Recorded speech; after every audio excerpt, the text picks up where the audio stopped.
দয়ের বুকে যে ক্ষতটা রয়েছে সেটাও একটা রহস্যজনক ক্ষত। এই দেখো, এই ক্ষতটা দেখছো এর বুকের ওপর? এই দুটো ক্ষত দূরত্বই সমান। আরো একটা কথা, এই ক্ষতগুলোতে ভেতরের দিকটায় একটু সূচলও রয়েছে আর বাইরের দিকটা একদম প্লেন। ডক্টর সালুকে ছুরির দাগ তো এরকমই হয় না? মানে একদিকে ভোঁতা আর অন্যদিকে ধার? হ্যাঁ দা, হয় ছুরির চিহ্ন এইরকমটাই হয়, কিন্তু এই কেসটা সেরকম নয়। আর এই কেসটাতে এই দুটো ক্ষতর মধ্যে যে সমান, একদম সমান দূরত্ব রয়েছে, সেরকম ছুরির ক্ষততে হতে পারে না।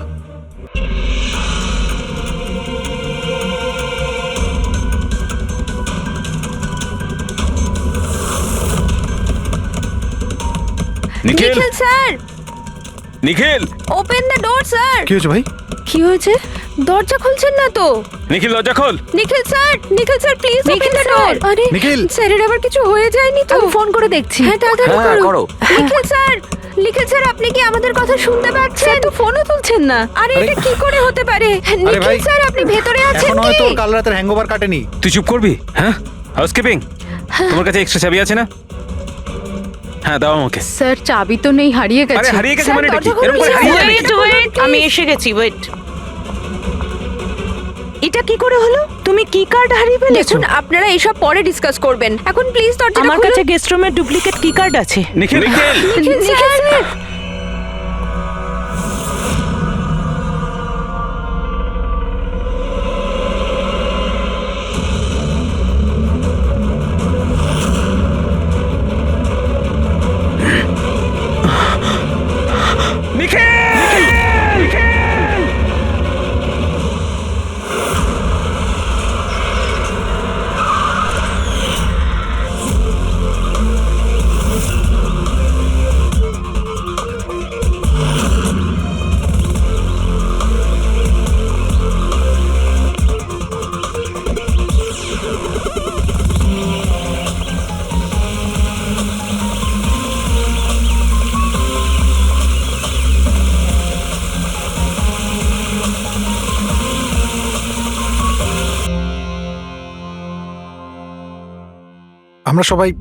আমরা সবাই একটা স্টার্টআপ কোম্পানি নিকিটুনের জন্য কাজ করি। নিকিটুন? ওই যারা কার্টুন বানায়? হ্যাঁ, আপনারা কে আর এখানে কি করছেন? নিখিল স্যার আমাদের বস ছিলেন। উনি ইউএস এর একটা বড় কোম্পানির অফার পেয়েছিলেন, তাই স্যার নিজেই ইনফ্যাক্ট আমাদের সাথে সেলিব্রেট করবেন বলেই এই পার্টি রেখেছিলেন। আর দুদিন পরে তো ওনার ইউএসএ তেও যাওয়ার কথা ছিল, কিন্তু জানি না এসব কি করে হয়ে গেল।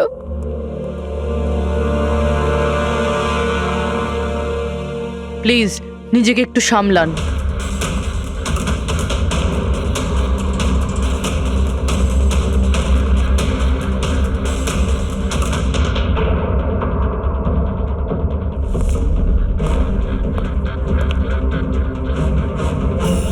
একটু অদ্ভুত লাগছে স্যার, এতগুলো আঘাত করা হয়েছে এর উপরে, ও নড়েওনি আর কোনো রক্ষা করার চেষ্টাও করেনি নিজেকে। হ্যাঁ ভাই, এটা তো অদ্ভুত ব্যাপার, কিন্তু এর থেকে আরো অদ্ভুত ব্যাপার আছে। তুমি এখানে কোনো গন্ধ পাচ্ছ না? কোনো অদ্ভুত গন্ধ? একটা অদ্ভুত স্মেল পাচ্ছি। এটা একটা বিশেষ ধরনের কেমিক্যাল। আর দেখো, এর যেই নাকের হাড়টা দেখছো, এটা খুব খারাপভাবে ভেঙে গেছে। আর এইটা, এর খাদ্যনালীটাও খুব খারাপভাবে ড্যামেজ হয়েছে।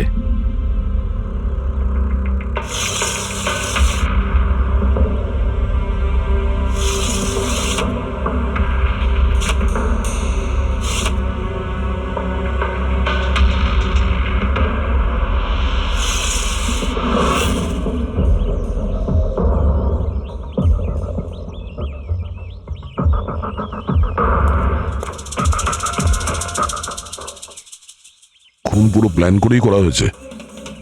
এই দেখো, এই ভ্যাক্সটা এই শাটারের লকে লাগিয়ে দেওয়া হয়েছে, যাতে এই লকটা ঠিকমতো বন্ধ না হয় আর খুনি খুব সহজে ভেতরে আসতে পারে। স্যার তার মানে খুনি এখান থেকে এসেছে?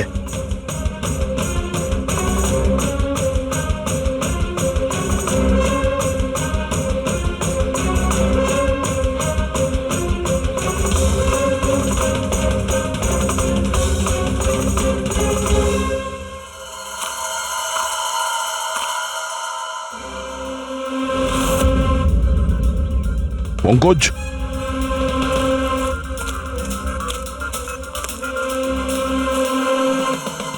জুতোর ছাপ। স্যার দেখে তো মনে হচ্ছে 11 নম্বরের জুতো। তুমি একটা কাজ করো, প্লাস্টার প্যারিস নিয়ে এসো আর জুতোর ছাপের একটা কাস্ট বানাও।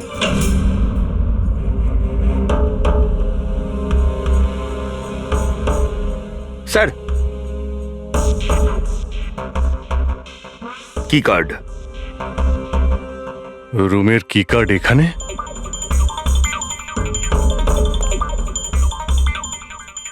আর তো আগে থেকে এখানে আছে।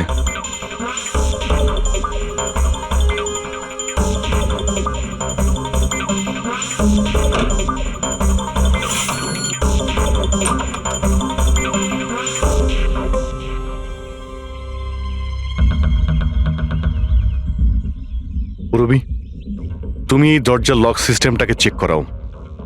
এইরকম দরজাতে যদি কেউ কার্ড সোয়াইপ করে ভিতরে ঢোকে তাহলে লকের সফটওয়্যার ডেটাতে তার এন্ট্রি রেজিস্টার হয়।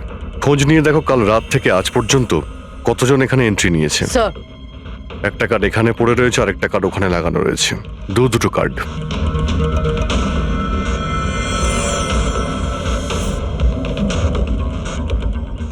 এত বড় অবহেলা! তুমি কি কার্ডটা হারালে কি করে? তুমি কি জানো তোমার এই অবহেলার জন্য আমাদের হোটেলের কতটা রেপুটেশন নষ্ট হচ্ছে? ম্যাডাম, আমি মাস্টারকে সবসময় সামলেই রাখি। আর কালকে যখন আমি সব রুম পরিষ্কার করছিলাম ওটা আমার সঙ্গেই ছিল, কিন্তু কালকে যখন কীর্তি ম্যাডামের রুম আমি ক্লিন করতে যাই তারপর থেকে ওটা খুঁজেই পাচ্ছি না। জানি না কোথায় পড়ে গেছে। সেটা এই কার্ডটা নয় তো আবার? না না স্যার, এটা ওই মাস্টার কার্ড নয়। অদ্ভুত ব্যাপার, আপনি এক ঝলকেই বুঝতে পারলেন যে এই কার্ডটা সেই কার্ড নয়। স্যার, আমাদের যে মাস্টার কার্ডটা ওটা হোয়াইট কালারের হয় আর তার উপরে মাস্টার কার্ড লেখা থাকে। স্যার, এটা একটা নর্মাল কি কার্ড যেটা শুধুমাত্র আমরা গেস্টদের জন্য অ্যালট করি। I see. আচ্ছা, এই নিখিলের রুমে কি আরো কেউ ছিল নাকি? না না স্যার, উনি একলাই ছিলেন। তাহলে ওর রুমে দুটো কি কার্ড কি করে এলো? দুটো কি কার্ডস? স্যার 1 মিনিট, আমি এক্ষুনি জেনে বলছি। একটু চেক করে দেখা তো মিস্টার নিখিলের নামে আর কোনো কার্ড ইস্যু হয়েছে কিনা। হ্যাঁ ম্যাম, ডুপ্লিকেট কার্ড। ও ইয়েস, স্যার মনে পড়েছে আমার। কালই মিস্টার নিখিল একটা ডুপ্লিকেট কি কার্ড বানিয়েছিলেন। উনি বলেছিলেন যে ওনার যে অরিজিনাল কি কার্ডটা সেটা নাকি হারিয়ে ফেলেছিলেন। কিন্তু একটা কার্ড তো ওনার রুমের সকেটে লাগানো রয়েছে, আর একটা কার্ড তো রুমের ফ্লোরের মধ্যেই পড়েছিল। বলতে পারবো না স্যার, কিন্তু উনি আমাদের বলেছিলেন ওনার কি কার্ডটা হারিয়ে গেছে।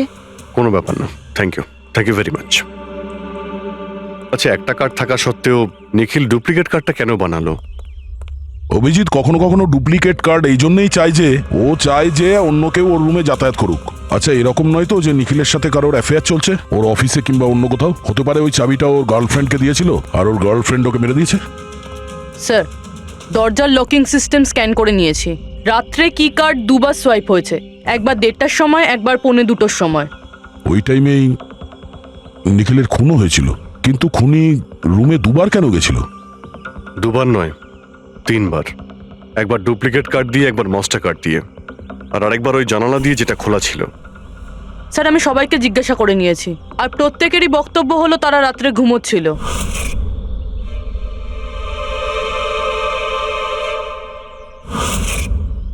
সবাই ঘুমিয়েছিল?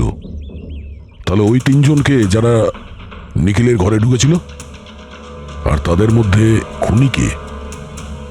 এর বুকের ওপর যে আঘাতের চিহ্ন আছে এর থেকে এটা পরিষ্কার বোঝা যাচ্ছে যে একে কোনো ধারালো ছুরি দিয়ে আঘাত করা হয়েছে। তাহলে আমাদের প্রথম মার্ডার ওয়েপেন হলো একটা খুব ধারালো ছুরি। তখন বলেছিলাম না যে এর নাকের হাড়টা ভেঙে গেছে আর এর এই খাদ্যনালীটাও ড্যামেজ হয়েছে। হ্যাঁ, এই সব কিছু থেকে বোঝা যাচ্ছে যে এমন কোনো জিনিস দিয়ে ওর মুখ চেপে ধরা হয়েছিল যাতে ওর দম বন্ধ হয়ে যায়। এক্স্যাক্টলি। আর এই কাজটা করেছে কেউ এই বালিশটা দিয়ে, কারণ এই বালিশটা রোয়া আমি এর নাকের ওপর, এর গলায় আর মুখের ওপর পেয়েছি। তাহলে আমাদের মার্ডার ওয়েপন নাম্বার 2 হলো এই বালিশ। অভিজিৎ, মনে আছে ঘরের মধ্যে যখন ঢুকেছিলাম তখন আমি তোমাকে বলেছিলাম কোনো অদ্ভুত গন্ধ পাওয়া যাচ্ছে? হ্যাঁ, আপনি বলেছিলেন যে ওই কেমিক্যালের মতো একটা গন্ধ আসছে। এক্স্যাক্টলি অভিজিৎ, ওই কেমিক্যাল হচ্ছে ডায়াবেটিসের ওষুধ। যেটা ডায়াবেটিসের পেশেন্টরা প্রায় ইনজেকশনের মাধ্যমে নিয়ে থাকে। এই দেখো, এই যে এখানে। আমার মনে হয় না যে ওর ডায়াবেটিস ছিল। এই যে ইনজেকশনটা কোনো আনাড়ি লোক দিয়েছে। ও একে ডায়াবেটিসের ওষুধটা শুধু মেরে ফেলবার জন্যই দিয়েছে। স্যার, ওই কেমিক্যালটা নয় তো যেটা ডায়াবেটিসের রোগীদের জন্য তো ওষুধের কাজ করে, কিন্তু যদি কোনো নর্মাল মানুষ নিয়ে নেয় বা ওভারডোজ হয়ে যায় তাহলে মারাও যেতে পারে। এক্স্যাক্টলি। এই 3টে পদ্ধতির মধ্যে যে কোনো একটা পদ্ধতি দিয়ে একে মারা যেত। তাহলে খুনি 3টে পদ্ধতি প্রয়োগ করলো কেন একে মারার জন্য? কারণ খুনিও একজন নয়, 3 জন। কি? ঠিক আছে, মেনে নিচ্ছি যে একে 3 রকম পদ্ধতিতে মারা হয়েছে, কিন্তু জানতে কি করে পারবো যে কোন পদ্ধতির দ্বারা এই লোকটা মারা গেছে? এইটাই সবচেয়ে বড় দাঁদা বস। এইটা সলভ করা এখনো বাকি আছে। আচ্ছা, এই পার্টিটা কি নিখিল নিজেই দিয়েছিল? হ্যাঁ স্যার, অ্যাকচুয়ালি ও ইউএসএ থেকে একটা ভালো জব অফার পেয়েছিল, তাই ওটা সেলিব্রেট করার জন্য আমাদের সবাইকে নিয়ে একটা গেট টুগেদার রেখেছিল। তার মানে নিখিলের সমস্ত স্টাফেরা এখানে এসেছিল? হ্যাঁ, নিখিল স্যারের টিমের সবাই এখানে উপস্থিত আছে। নিখিল নিজের রুমের ডুপ্লিকেট চাবি বানিয়েছিল, যদিও ওর কাছে অরিজিনাল চাবিটাও ছিল। এই ব্যাপারে তোমরা কেউ কিছু বলতে পারবে? আগে ম্যাম, সে ব্যাপারে তো আমরা কিছুই জানি না। আচ্ছা, ওর কারোর সঙ্গে কোনো অ্যাফেয়ার চলছিল নাকি? অ্যাফেয়ার? নিখিলের তো একটাই অ্যাফেয়ার ছিল। কার সাথে? নিজের কাজের সঙ্গে স্যার। উনি এত ডিটারমাইন্ড আর অ্যাম্বিশাস ছিলেন যে সব সময় শুধু কাজ কাজ আর কাজ। আচ্ছা, যখন নিখিল মারা যায় তখন আপনারা কখন জানতে পারলেন? মানে কিভাবে জানলেন? অ্যাকচুয়ালি স্যার, কালকে পার্টির পরে খুব ঝামেলা হয়ে গেছিল, তাই সকালে আমরা ভাবলাম যে একবার গিয়ে ওর সাথে সবকিছু শর্ট আউট করে নিই। তো যখন ওর রুমে গেলাম, আমরা অনেকক্ষণ ধরে দরজা ধাক্কা দিয়েছিলাম। আর স্যার, যখন অনেকক্ষণ ধরে দরজা ধাক্কানোর পরেও দরজাটা খুললো না, তখন আমরা হাউসকিপিংকে জিজ্ঞাসা করলাম, কিন্তু ওদের কাছেও মাস্টার কি ছিল না। স্যার, আমি ফোনেও ট্রাই করেছিলাম, কিন্তু উনি ফোন তুলছিলেন না।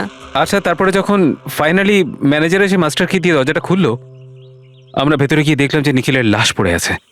কাল রাতে পার্টি হয়েছিল, খুব হইচই হয় আর খুনও হয়। গল্পটা অনেক লম্বা মনে হচ্ছে, আমাদের একটু ভালো করে শুনতে হবে।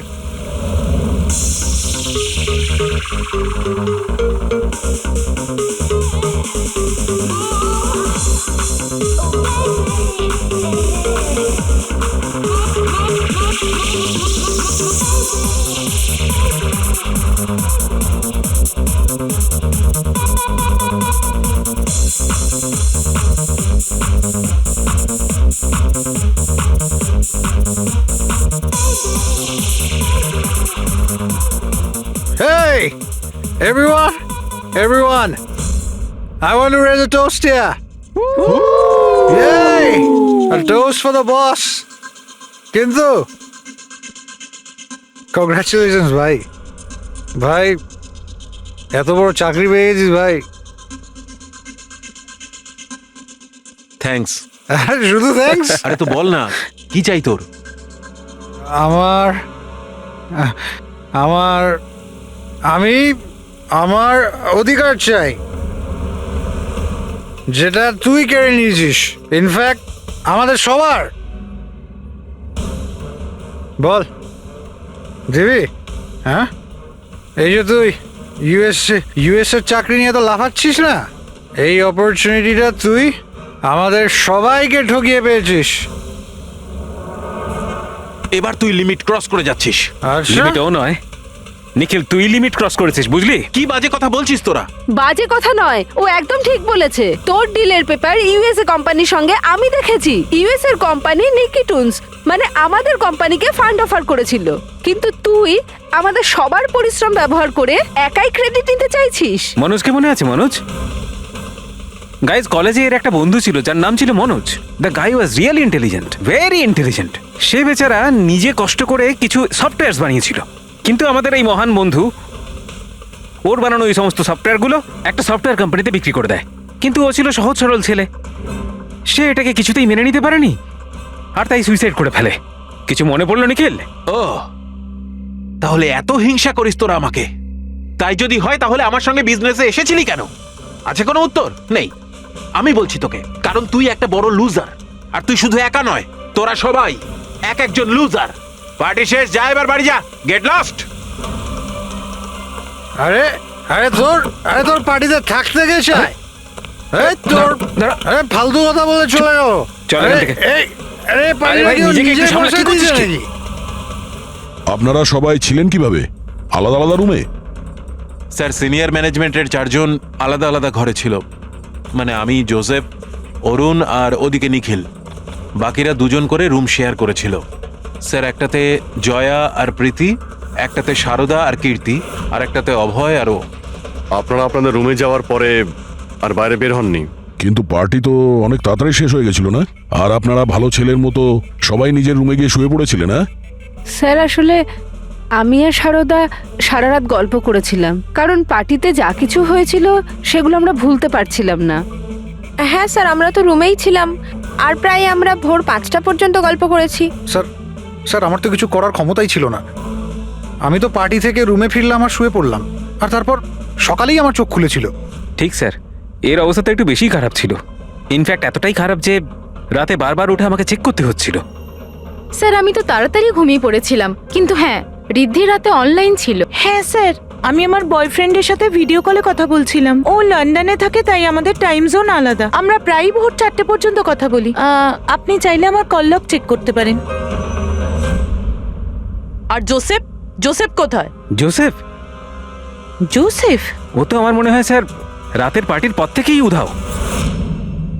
কি বলতে চাইছো উধাও মানে? স্যার রাতে পার্টিতে ও আমাদের সঙ্গেই ছিল, তারপর আমরা আমাদের রুমে চলে যাই, কিন্তু জানি না স্যার ও যেন কোথায় চলে গেছে। আর স্যার যখন সকালে এইসব হচ্ছিল আমি ওকে ফোনও করেছিলাম, কিন্তু স্যার ওর ফোনটা ঢুকলো না।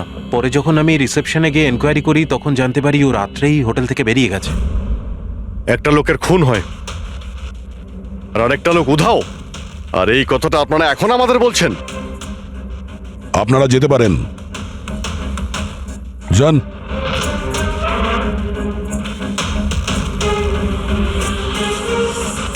স্যার আমার তো মনে হচ্ছে এরা প্রত্যেকে মিথ্যা কথা বলছে।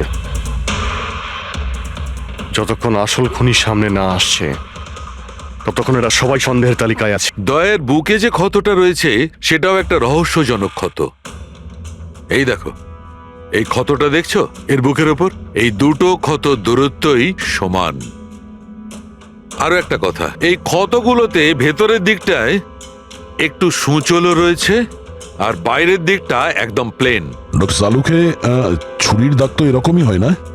মানে একদিকে ভোঁতা আর অন্যদিকে ধার? হ্যাঁ দয়া, হয় ছুরির চিহ্ন এইরকমটাই হয়, কিন্তু এই কেসটায় সেরকম নয়। আর এই কেসটাতে এই দুটো ক্ষতর মধ্যে যে সমান, একদম সমান দূরত্ব রয়েছে, সেরকম ছুরির ক্ষততে হতে পারে না। তাই আমার মনে হয় এই ক্ষতটা কাঁচির, বুঝলে, কাঁচির, যাতে সূচল দিকটা ভেতরের দিকে থাকে আর প্লেন দিকটা বাইরের দিকে থাকে। আর এই কাঁচিটাও খুব সাধারণ এলেবেলে কাঁচি নয়। স্যার আমি কাঁচিটা বাইরে গার্ডেনের থেকে পেলাম।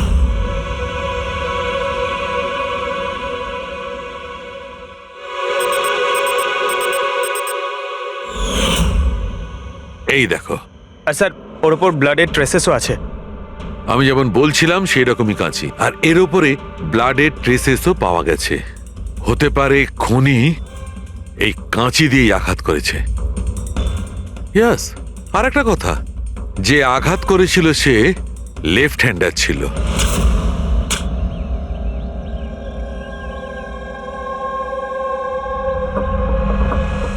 এই দেখো, যখন কোনো লোক বাঁ হাত দিয়ে আঘাত করে তখন ক্ষতটা ডান দিকে হয়, আর যদি ডান দিক থেকে আঘাত করা হয় তখন ক্ষতটা বাঁ দিকে হয়। যেহেতু এর ক্ষতটা ডান দিকে হয়েছে, তার মানে আমি নিশ্চিতভাবে বলতে পারি যে আঘাতটা করেছে সে একজন লেফটি, বাঁহাতি। আর একটা কথা, যেই আঘাতটা করুক না কেন সে একজন পুরুষ, কারণ এতবার এত গভীর ক্ষত, প্রায় 7 ইঞ্চি গভীর ক্ষত, তার জন্য তো খুব শক্তি দরকার। তার মানে খুনি লেফট হ্যান্ডেড, খুব শক্তিশালী লোক। আর তার জুতোর সাইজ 11। চলো, প্রথম খুনির ব্যাপারে কিছু তো জানতে পারা গেল।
স্যার দুজন, অরুণ আর অভয়, বাঁহাতি।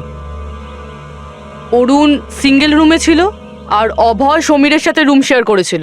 সমীরের সাথে, যার কোনো জ্ঞানই ছিল না। তার মানে হলো অভয় যদি নিখিলের রুমে গিয়ে খুন করে তাহলে সমীর কিছু জানতেই পারবে না।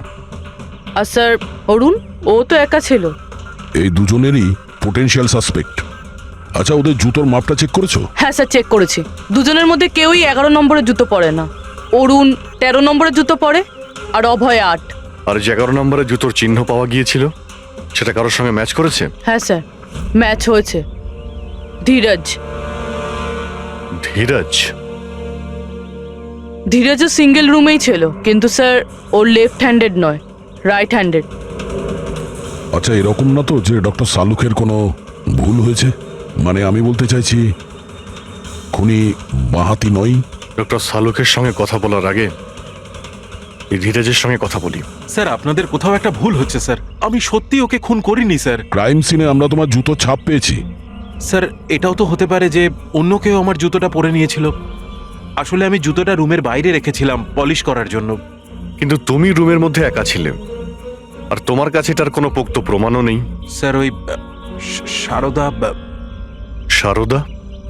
সারদা কি? স্যার, অ্যাকচুয়ালি ওর আর আমার অ্যাফেয়ার চলছে, কিন্তু কথাটা আমরা এখনই কাউকে জানাতে চাইনি। কিন্তু স্যার, সারদা আমার সঙ্গে আমার রুমেই ছিল। কিন্তু সারদা তো বললো যে ও নিজের ঘরে ছিল কীর্তির সাথে। স্যার, সে তো বাঁচার জন্য ও মিথ্যে বলেছিল। আসলে কীর্তি একমাত্র আছে যে আমাদের সম্পর্কের কথা জানে। ইনফ্যাক্ট কীর্তি আমাদের এনকারেজ করেছিল। ধীরাজ সত্যি বলছে, আমি ওর সাথে ওর রুমেই ছিলাম। স্যার, ওর কথাই যদি ঠিক হয় আর সত্যি কেউ হয়তো ওর জুতো পরে খুনটা করেছে। হতে পারে। এই ঘাস আর মাটি জুতোর মধ্যে গেল কি করে? এমন কিছু আছে যা আমরা এড়িয়ে যাচ্ছি।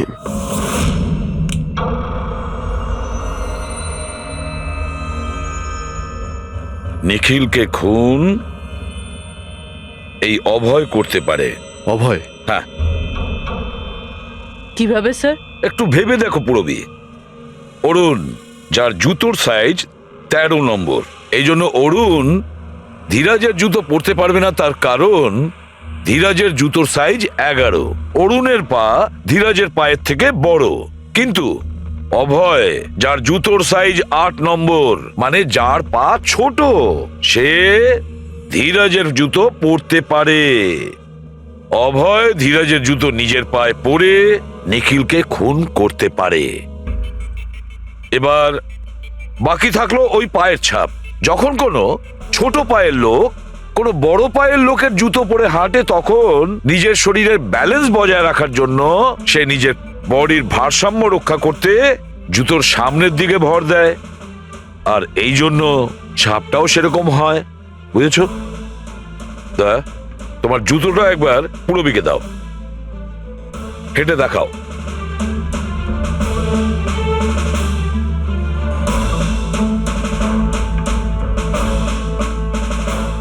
এবারে হাঁটো।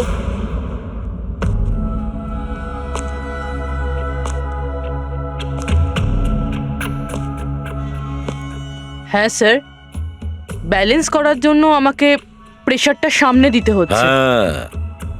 সেই জন্যই আমরা ওখানে যে জুতোর চিহ্ন পেয়েছিলাম সেটা সামনের দিকটায় বসেছিল। মানে 3টে খুনির মধ্যে একটা খুনি হলো অভয়। তার মানে প্রথমে অভয় নিখিলের জানলার লক আটকে দেয়, আর যখন সমীর নেশায় চুর হয়ে ঘুমিয়ে পড়ে,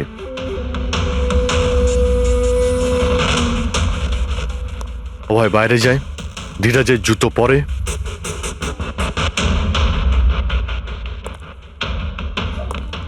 বাগান থেকে কাঁচি নেয়, নিখিলের রুমে যায় আর ওকে খুন করে।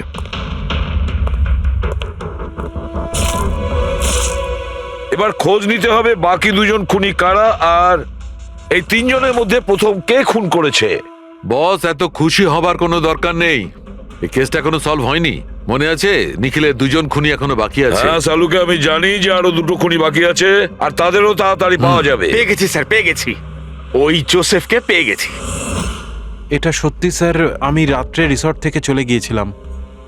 কারণ স্যার আমার ডায়াবেটিস আছে, আর আমাকে সারাদিনে 3 বার ডায়াবেটিসের ইঞ্জেকশন নিতে হয়। আর স্যার আমি যখন রাত্রে ডায়াবেটিসের ইঞ্জেকশন নিতে যাই তখন দেখি মেডিকেল কিটটা রুম থেকে উধাও। তাই স্যার বাধ্য হয়ে ইঞ্জেকশন নিতে আমায় বাড়ি ফিরে যেতে হয়। ভেবেছিলাম সকালেই ফিরে আসব। এর মানেটা কি? তোমার ডায়াবেটিসের কিট উধাও হয়ে গিয়েছিল?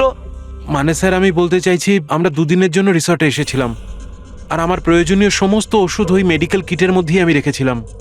ইঞ্জেকশন, সিরিঞ্জ সবকিছু স্যার। সকালে আর দুপুরে ইঞ্জেকশন নিয়েও ছিলাম আমি, কিন্তু যখন রাতে ইঞ্জেকশন নিতে গেলাম তখন দেখলাম কিটটা নেই। কিটটা কখন কে কেন নিয়ে গেল আমি কিছু জানি না স্যার। আমরা ধরে নিচ্ছি তুমি সত্যি কথা বলছো, কিন্তু তোমার মোবাইল ফোন কেন অফ ছিল? স্যার আমার মোবাইলটা ডিসচার্জ হয়ে গিয়েছিল, আর চার্জারটা রিসর্টে পড়েছিল। ঠিক আছে, এখনকার মতন যেতে পারো। প্রয়োজন হয়তো আমরা তোমাকে আবার ডাকবো, ঠিক আছে? Okay sir. বস, আমি বলেছিলাম না 3 জনের মধ্যে কোনো একজন নিখিলকে ডায়াবেটিসের ওভারডোজ দিয়েছিল। কিন্তু স্যার এ পার্টি শেষ হতেই বাইরে চলে গিয়েছিল, আর সারা রাত্রি বাইরেই ছিল। আমার মনে হয় না যে ও খুন করেছে। এই খুনটা যেই করুক না কেন, কেউ তো একজন ডায়াবেটিসের মেডিসিন চুরি করেছে ওই রুম থেকে। খোঁজ নিয়ে দেখতে হবে কে গিয়েছিল জোসেফের ঘরে আর কে চুরি করেছে এই ওষুধগুলো। কীর্তি, সমীর আর প্রীতি এরা 3 জনই পার্টি শুরুর আগে জোসেফের রুমে গিয়েছিল। আর এই সমীরটা খুব রেগেছিল, নিখিলের ব্যাপারে আজে বাজে কথাও বলছিল। এদের 3 জনের মধ্যে কেউ হবে যারা ওই ডায়াবেটিসের কিট চুরি করেছিল। স্যার, প্রীতি তো হতে পারে না, কারণ সারা রাত ও বয়ফ্রেন্ডের সঙ্গে কথা বলছিল, ভিডিও চ্যাট করছিল। আর স্যার সমীর সেই অবস্থায় ছিলই না যে ওইসব করতে পারবে। কিন্তু তাহলে কীর্তি? কীর্তি তো রুমে একা ছিল স্যার, কারণ সারদা ধীরাজের সঙ্গে ওর রুমেই ছিল। আর স্যার ওই মাস্টার কি কার্ড, হাউসকিপিং লোকেদের কাছ থেকে ওই কার্ডটা কীর্তির ঘর থেকে উধাও হয়েছিল। তাহলে তো এর একটাই মানে দাঁড়ায় যে এই কীর্তি ওই ডায়াবেটিসের মেডিসিন নিখিলকে দিয়েছিল, ওর প্রাণ নিয়েছিল আর পালিয়ে গিয়েছিল ওখান থেকে।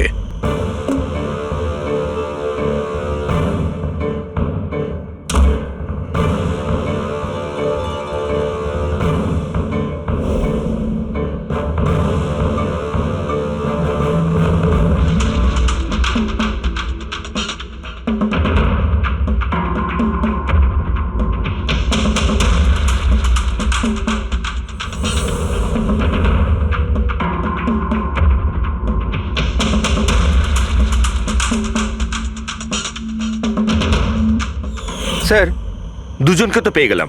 এবার তৃতীয় খুনি নিশ্চয়ই সেই যার সাথে নিখিলের চক্কর, মানে বলতে চাইছি যে যাকে নিখিল ওই ডুপ্লিকেট কি কার্ডটা দিয়েছিল। তৃতীয় খুনি ওই যে বালিশ দিয়ে নিখিলের শ্বাসরোধ করেছে, যাতে ওর নাক আর শ্বাসনালী ভেঙে যায়। কিন্তু স্যার এ কে? আমি বলছি ওই তৃতীয় জন কে ছিল। তৃতীয় খুনি ওই যে বালিশ দিয়ে নিখিলের শ্বাসরোধ করেছে, যাতে ওর নাক আর শ্বাসনালী ভেঙে যায়। কিন্তু স্যার এ কে? আমি বলছি ওই তৃতীয় জন কে ছিল। খুনে যে বালিশটা ব্যবহার করা হয়েছিল সেটাকে আমি খুব ভালো করে চেক করেছি। আর এমনিতে তো কাপড়ের ওপর থেকে হাতের ছাপ সংগ্রহ করাটা খুব কঠিন ব্যাপার, প্রায় অসম্ভব ব্যাপার। কিন্তু এখন ইদানিং বিদেশে একটা নতুন টেকনিক ব্যবহার করা হয়ে থাকে, যার কারণে এটা সম্ভব হচ্ছে। এতে স্বর্ণচুর ব্যবহার করে সব ফালতু কথা আমাকে শুনিও না। শুধু এটা বলো যে বালিশের ওপর থেকে ফিঙ্গারপ্রিন্ট পেয়েছো। আমি চেষ্টা করেছিলাম কিন্তু পাইনি। তাহলে এসব গল্প কেন শোনাচ্ছ যখন তুমি কিছুই পাওনি? এটা কে বললো যে আমি কিছু পাইনি? তুমি তো এক্ষুনি বললে। না না, আমি বলেছি ফিঙ্গারপ্রিন্ট পাইনি। আরে এ তো বস, ফিঙ্গারপ্রিন্ট না পাওয়া সত্ত্বেও ওই বালিশ থেকে আমি অনেক কিছু পেয়েছি। এক তো ওই বালিশের ওপর থেকে কারোর হাতের চামড়ার ছোট ছোট টুকরো পেয়েছি, ওটাকে আমি ডিএনএ টেস্টে পাঠিয়েছি। আর ওই বালিশটাকে আমি যখন আরো ভালো করে চেক করলাম তখন আমি ওর ওপর থেকে পেলাম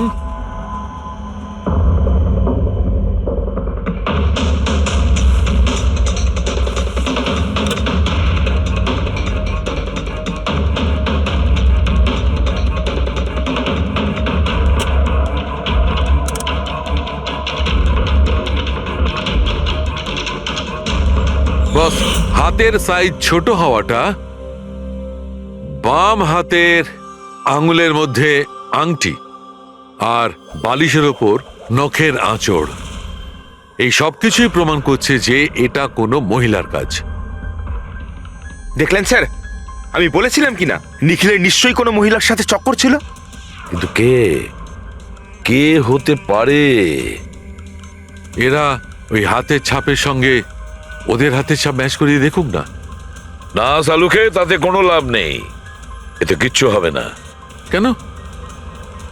এবার দেখো, এই ধীরজ সারদার সঙ্গে নিজের রুমে ছিল, জোসেফ ও তো রিসোর্টে ছিলই না, কীর্তি এই কীর্তি ডায়াবেটিসের ওষুধ দিয়ে নিখিলকে মেরে ফেলে, অভয় এই অভয় নিখিলকে কাঁচি দিয়ে মেরে ফেলে, কাঁচি দিয়ে। জয়া তো ঘুমিয়েছিল রিসর্টে নিজের রুমে, প্রীতি সারা রাত ভিডিও কলিং এ এনগেজ ছিল, সমীর তো ড্রিঙ্ক করে বেহুশ ছিল। তাহলে এদের মধ্যে বাকি থাকলো অরুণ, যার কাছে কোনো প্রমাণ নেই। ও বলেছে ও একাই নাকি রুমে ছিল। অরুণ? কিন্তু বস, খুনি তো কোনো মহিলা। সেই জন্যই তো সালুকে এদের মধ্যে কারোর হ্যান্ডপ্রিন্ট ম্যাচ করবে না, এদের মধ্যে কারোর হ্যান্ডপ্রিন্ট ম্যাচ করবে না, কারণ খুনি এদের মধ্যে কেউই নয়, এদের মধ্যে কেউই না, অন্য কেউ। আর আমি জানি সে কে।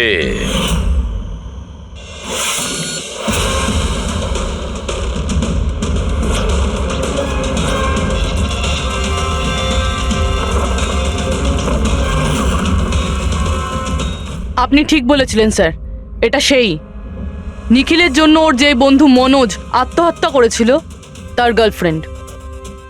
মনোজের গার্লফ্রেন্ড? কিন্তু নিখিল সেই মেয়েটাকে কি কার্ড দিতে যাবে কেন? দেয়নি, ওই কি কার্ডও নিজেই বানিয়েছিল।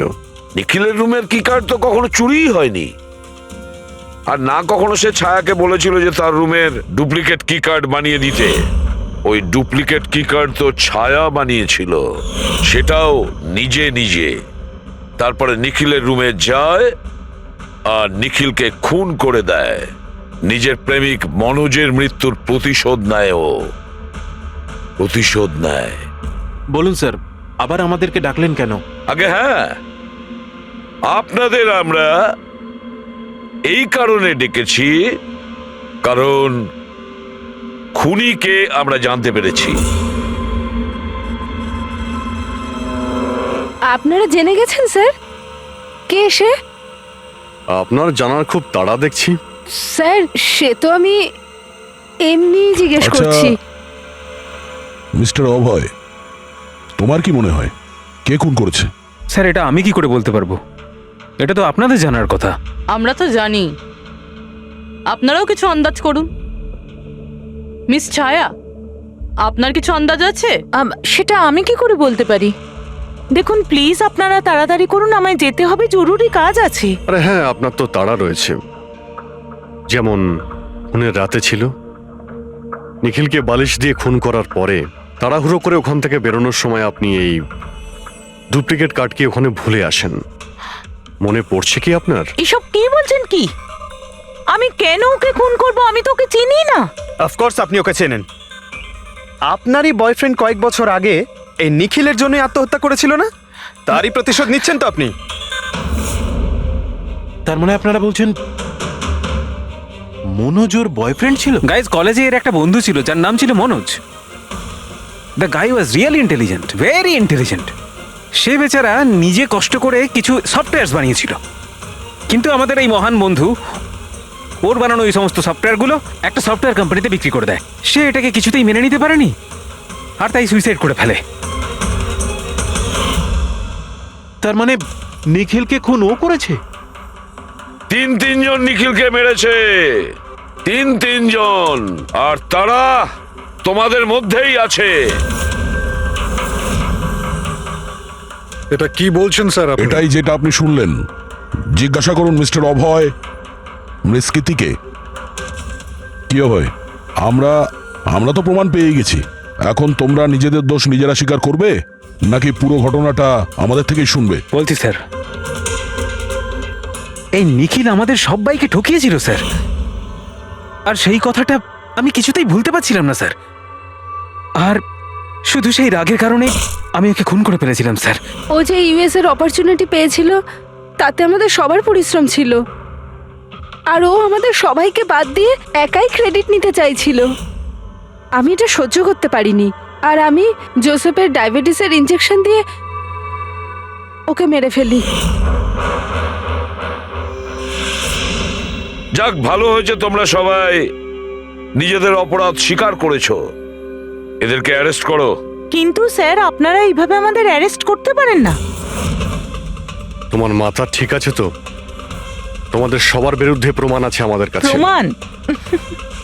আপনাদের কাছে এই প্রমাণ আছে যে আমরা ওকে মারার চেষ্টা করেছিলাম।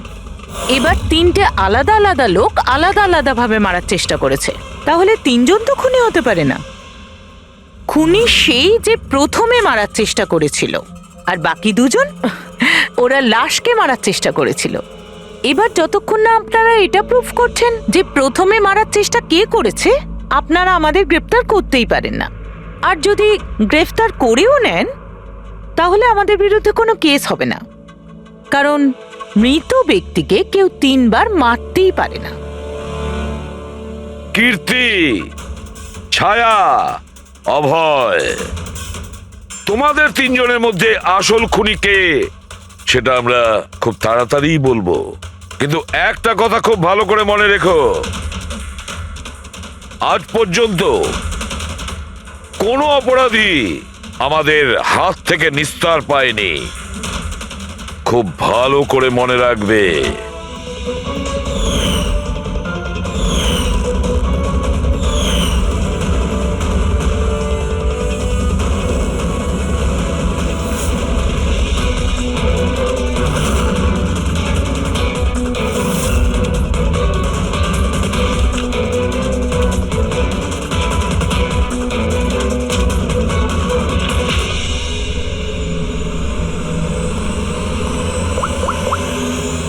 বস, নিখিলের ওপর তিনজন আলাদা আলাদা লোক 3 রকম ভাবে আঘাত করেছিল। সবার আগে আপনার কথা ধরা যাক, কীর্তি, রাইট? আপনি নিখিলকে ডায়াবেটিসের ওষুধের ওভারডোজ দিয়েছিলেন, ইনজেক্ট করেছিলেন। সাধারণত যখন আমরা কাউকে ওষুধ দিই বা বিষও দিই, তখন সেটা মানুষের দেহে ছড়িয়ে পড়ে তার রক্ত প্রবাহের মাধ্যমে। ওষুধ বা বিষ প্রথমে হার্টে পৌঁছায়, তারপর হার্ট সেটাকে পাম্প করে পুরো শরীরে ছড়িয়ে দেয়। কিন্তু এই ওষুধটা যেটা আপনি নিখিলকে দিয়েছিলেন সেটা ওর পুরো শরীরে ছড়ায়নি, বরং কিছুটা ওষুধ তো বাইরেই বেরিয়ে এসেছিল। কেন? কারণ ওর হার্ট কাজই করছিল না, হার্ট পাম্পই করছিল না, সেই জন্যে ওটা ওষুধটাকে পাম্পই করেনি। মানে যখন আপনি নিখিলকে ওষুধটা দিয়েছিলেন ততক্ষণে নিখিল মারা গেছে। এবার আপনি, আপনার নাম কি? অভয়। অভয়। অভয় একটা বড় কাঁচি দিয়ে খুব জোরে ওর বুকে আঘাত করেছিল, রাইট? এরকম অবস্থায় কোনো লোক কোনো ধারালো অস্ত্র দিয়ে যদি কারোর বুকের উপর আঘাত করে তাহলে কি হবে? তখন রক্তের ফোয়ারা ছুটবে। কিন্তু নিখিলের কেসে এমনটা হয়নি। কয়েক ফোঁটা রক্ত বেরিয়েছিল, আর সেটাও গড়িয়ে গড়িয়ে ওর শরীরের বাইরে আসছিল। কেন? এগেইন ওর হার্ট রক্তকে পাম্পই করছিল না। এই জন্য করছিল না যে হার্ট তখন কাজই করছিল না।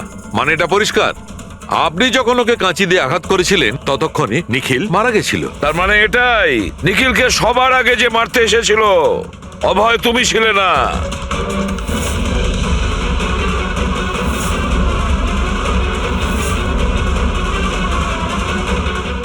আর কীর্তি তুমিও নও।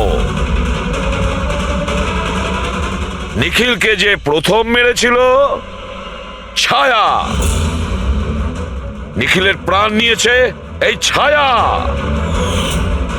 বালিশ দিয়ে ওর মুখ চাপা দিয়ে ওর শ্বাস রোধ করে। কি ছায়া, আর কোনো প্রমাণ চাই তোমার? এবার সবকিছু পরিষ্কার। অভয় আর কীর্তি, তোমাদের খুন করার অপরাধে তোমাদের দুজনের অন্তত 7-8 বছরের জেল অবশ্যই হবে। আর ছায়া, তোমার নিখিলকে খুনের অপরাধে বাকি জীবনটা জেলের গড়াদের পিছনে পচে মরতে হবে। সারা জীবন জেলের গড়াদের পেছনে বসে।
মিনিট দাঁড়াও, দেখতে দাও কি হয়েছে।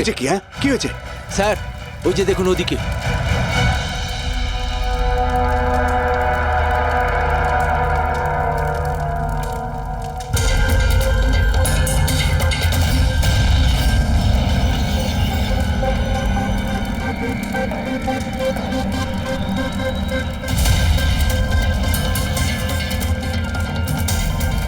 ওই দেখুন স্যার। তার মানে হলো যে ও হুমকিটা সত্যি, সেটা কোনো ইয়ার্কি নয়। কিন্তু এ কে? মনে হয় এ সুইসাইড বম্বার। সিআইডিকে ফোন করো।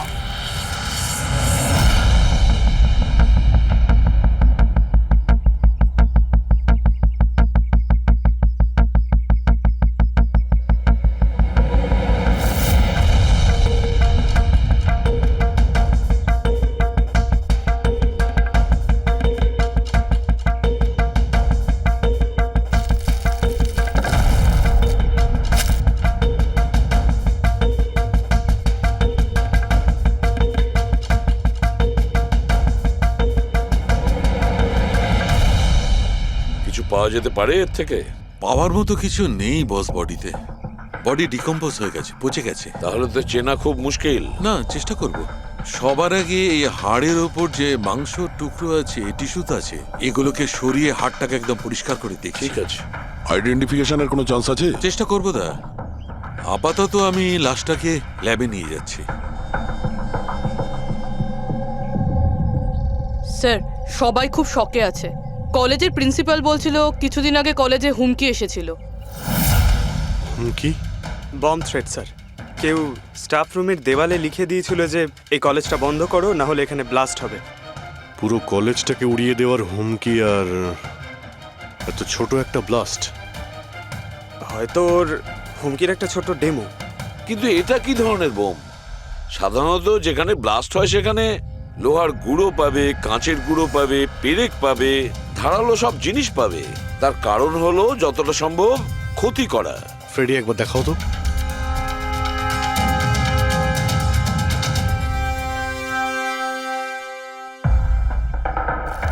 না স্যার, সেরকম তো কিছু দেখতে পেলাম না। আচ্ছা প্রিন্সিপাল সাহেব, আপনাদের স্টাফ রুমটা কোথায়? সেকেন্ড ফ্লোর, আসুন। চলো। রবিবাবু, আপনি যে বলেছিলেন যে দেওয়ালে কেউ কালি দিয়ে লিখেছিল, সেটা কোথায়? সেগুলো তো আমি মোবাইলে, এই দেখুন স্যার।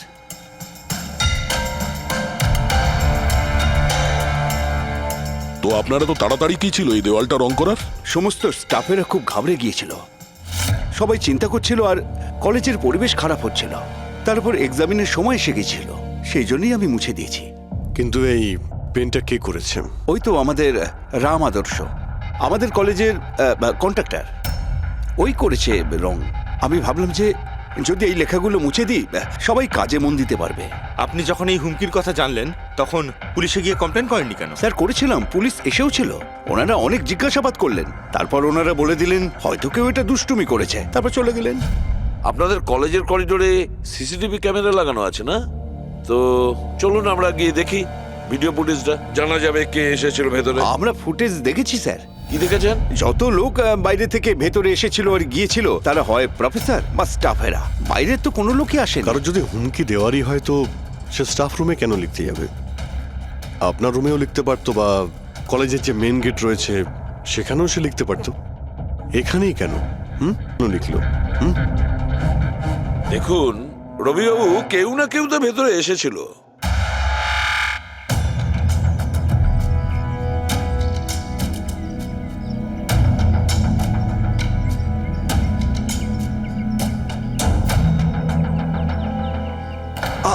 আরে স্যার, স্যার অভিজিৎ, অভিজিৎ কি করছো তুমি?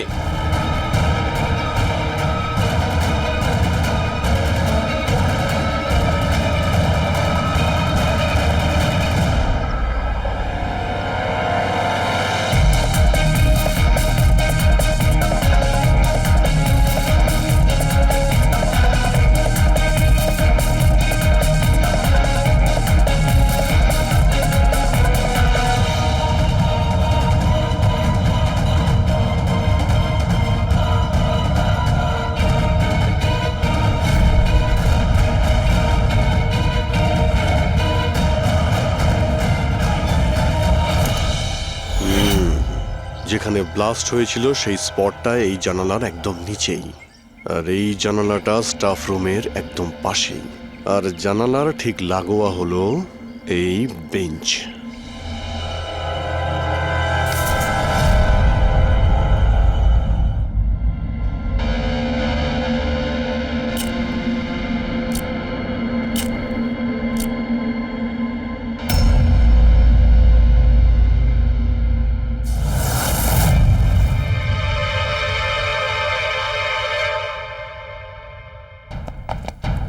স্যার, ক্লাসরুমে যদি ঢুকতেই হতো ওই দরজাটা দিয়ে ঢুকতেন, এরকম হার্ট অ্যাটাক করানোর কি প্রয়োজন ছিল? আরে আমি চেক করছিলাম যে আমাদের বোম্বার সে কতটা রিস্ক নিয়েছিল স্টাফ রুমে গিয়ে ওই হুমকি দেওয়া পেন্ট লেখার জন্য।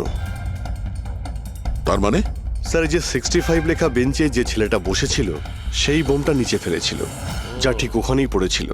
আর আমরা সবাই কাঁচের টুকরো আর লোহার টুকরো কেন পেলাম না জানো? মানে ওটা হোমমেড বোম ছিল? এক্স্যাক্টলি, এটা হোমমেড বোম ছিল।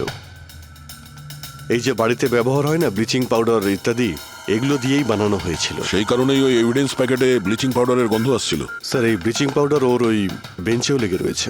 স্যার, তাহলে ওই বডিটা কার ছিল? শালুকে কঙ্কালটা ফরেন্সিক ল্যাবে নিয়ে গেছে, জানা যাবে সেটা কার। আচ্ছা রবিবাবু, স্টুডেন্টরা কোথায়? স্যার সবাইকে বাড়ি পাঠিয়ে দিয়েছি। আর এই স্টুডেন্টটা কোথায়? টেবিল নাম্বার 65 এ যে বসেছিল? স্যার নাম্বার 65 তো আরিয়ানের। স্যার ও 1 নম্বরের দুষ্টু ছেলে, কলেজে সব প্রফেসরদের জ্বালিয়ে খেয়েছে, 1 নম্বর দুষ্টু। আরিয়ান, চলো এবার আমরাও ওকে একটু বিরক্ত করি। I am sorry sir, I am sorry. চুপ! এই জন্য কলেজে জয়েন করেছো? কলেজটাকে বোম দিয়ে উড়ানোর জন্য? কেন করেছো এটা? স্যার, এক্সাম আসছিল আর আমি একদম তৈরি ছিলাম না, তো ওই দিন আমি স্টাফ রুমের ভেতরে যাই আর কলেজটাকে বোম দিয়ে ওড়ানোর হুমকি দিয়েছিলি?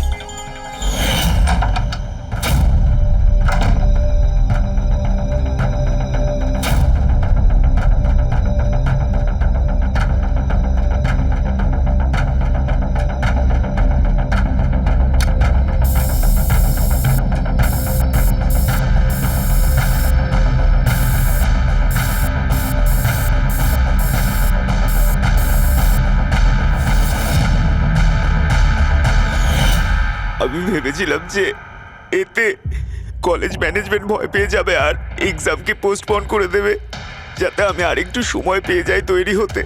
আচ্ছা, এইসব বোম টোম বানানো তুমি কোথা থেকে শিখেছো? স্যার, ইন্টারনেট থেকে শিখেছি, ওখানেই সব ইনফরমেশন পাওয়া যায়। স্যার, ওখান থেকে যে কেউ বোম বানানো শিখতে পারে। আমিও তাই করেছিলাম। আর এক্সামের দিন ক্লাসরুমে আমি এক্সাম শুরু হওয়ার আগে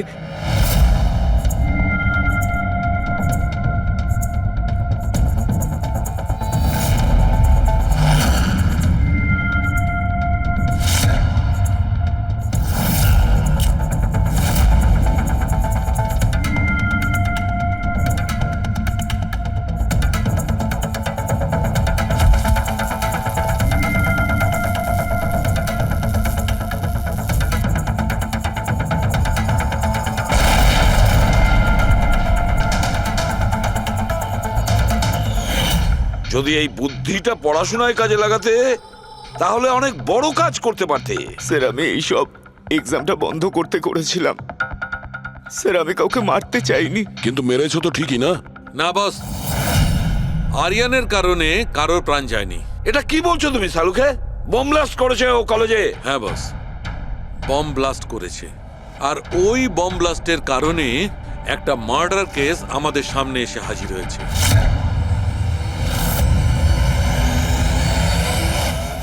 এটা কি বলছো তুমি সালুকে? বোম ব্লাস্ট করেছে ও কলেজে? হ্যাঁ বস, বম ব্লাস্ট করেছে। আর ওই বম ব্লাস্টের কারণে একটা মার্ডার কেস আমাদের সামনে এসে হাজির হয়েছে। কি বস, যেখানে আমরা ওই ব্লাস্ট সাইটের পাশে কঙ্কাল পেয়েছিলাম, ওই কঙ্কালটা আসলে 22 থেকে 24 বছর বয়সের একটা ছেলের লাশ, যার মৃত্যু আজ থেকে 2 বছর আগে হয়েছিল। কি 2 বছর আগে? হ্যাঁ, এটা তো ভালোই হয়েছে। এর বমের কারণে ওখানে ব্লাস্ট হয়েছে আর লাশ বেরিয়ে এসেছে। নাহলে তো জানতেই পারতাম না একটা লাশ ওখানে পোঁতা রয়েছে। আর মৃত্যু হয়েছে কি করে? এটা বলা খুব কঠিন ব্যাপার বস। কোনো এভিডেন্স নেই, শুধু হাড়। আর ওই হাড়ের ওপর না কোনো বুলেটের চিহ্ন আছে, না কোনো ছুরির চিহ্ন আছে, কিচ্ছু নেই। কিন্তু আপনার গাট ফিলিং কি বলছে? অভিজিৎ, এই ধরনের কেসে গাট ফিলিং কোনো কাজ করে না। যা কিছু হতে পারে বস। হতে পারে কি ওর গলা টিপে দিয়েছে, কেউ ওকে বিষ দিয়ে মেরেছে, অথবা এটাও হতে পারে যে কেউ ওকে জীবন্ত জমির মধ্যে পুঁতে দিয়েছে। কিন্তু বস, এত কিছু সত্ত্বেও একটা সাফল্য পাওয়া গেছে। কি? এই দেখো, এইটা।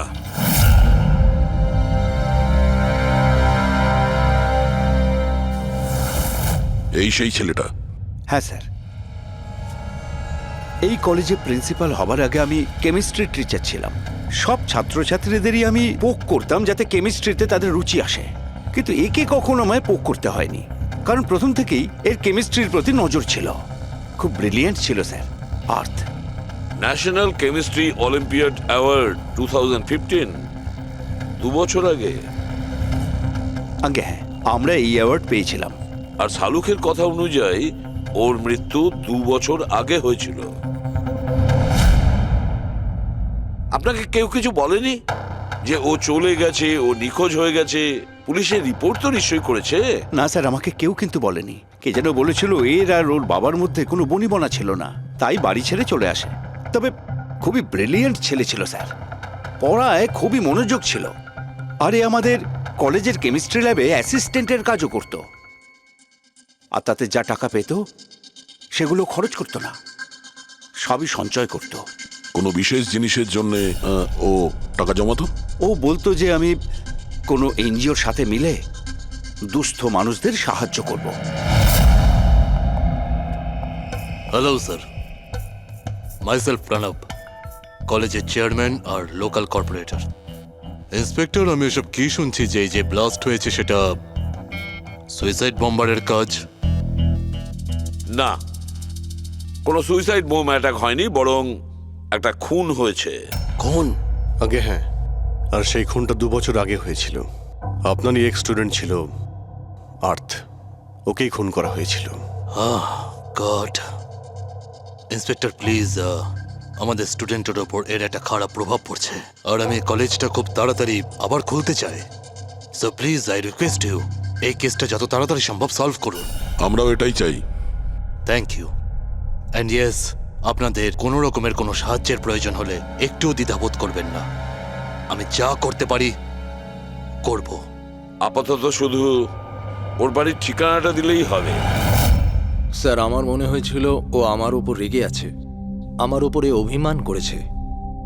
হয়তো ওর রাগ কমে গেলে নিজের থেকেই বাড়ি ফিরে আসবে। কিন্তু কি করে জানো সে ও? কিন্তু আমরা শুনেছি যে আপনাদের মধ্যে সবসময় নাকি কোনো না কোনো ঝামেলা হতো। হ্যাঁ স্যার, এখন রিয়েলাইজ করতে পারছি যে বেশিরভাগ ভুল আমিই করেছিলাম। আমি নিজেকে একজন ভালো বাবা করে তুলতে পারিনি। ও ঘর ছেড়ে কবে গেছিল আপনার মনে আছে? 12ই আগস্ট 2015। বলেছিল কলেজ যাচ্ছে, তারপর আর ফিরে এলো না। আপনি আপনার ছেলের বন্ধু বান্ধবদের জিজ্ঞাসাবাদ করেননি? হ্যাঁ স্যার, করেছিলাম, কিন্তু ওরা কিছু বলতে পারলো না। পুলিশে নিশ্চয়ই কমপ্লেন লিখিয়েছিলেন?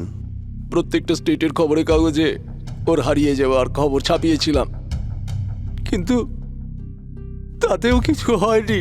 আমরা ওর রুমটা কি একবার দেখতে পারি? স্যার, ও চলে যাওয়ার পর থেকে ঘরটা বন্ধই রেখে দিয়েছিলাম। যদি আপনারা মনে করেন যে এখান থেকে কিছু নিলে ওর খুনিকে ধরা সম্ভব হবে, তাহলে প্লিজ প্লিজ আপনারা নিতে পারেন।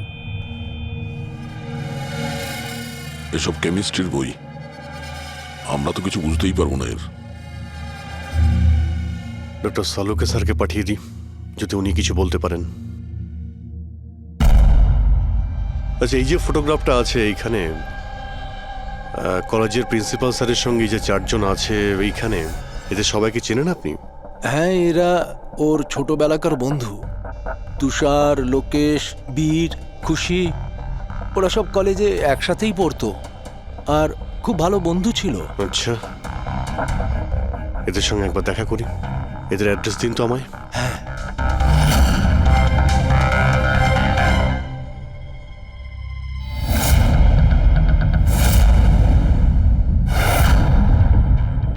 বারোই আগস্ট 2015 কিছুদিন আগে। হ্যাঁ, আমি জানি 2 বছর আগের কথা আমি বলছি। তোমরা একটু ঠান্ডা মাথায় ভেবে দেখো দেখো কিছু মনে পড়ে কিনা, কি হয়েছিল। স্যার, এক্স্যাক্ট কিছু তো আমার মনে নেই, কিন্তু 6 অগস্টের দিনটা আমার মনে আছে, কারণ ওই দিন আমার বার্থডে ছিল। আচ্ছা, আর ওই দিন আমি আর্থকে দেখেছিলাম। ও গেটওয়েকে কিছু পয়সা দিয়েছিল আর কিছু কিনেছিল ওর থেকে। গেটওয়ে? আমাদের কলেজে একে স্টোনব্রিজের ওয়াচম্যান স্টুডেন্টদের খুব ফেভারিট ছিল। ওর সামনের দুটো দাঁতের মাঝখানে খুব বড় একটা ফাঁক ছিল। এই জন্যই আমরা ওকে গেটওয়ে অফ স্টোনব্রিজ বলে ডাকতাম। এমনি তো ওর আসল নাম কি ছিল? জানি না স্যার, আমরা কোনোদিন কোনোরকমভাবে ওকে জিজ্ঞেসই করিনি ওর নাম কি ছিল। হ্যাঁ স্যার, আমরা ওকে শুধু গেটওয়ে বলেই ডাকতাম। আর কিছু মনে আছে? হ্যাঁ স্যার, 6 অগস্টের কদিন বাদে আমি আর্থকে গেটওয়ের সঙ্গে ঝগড়া করতে দেখেছিলাম। কিছু আর্গুমেন্ট চলছিল ওদের মধ্যে।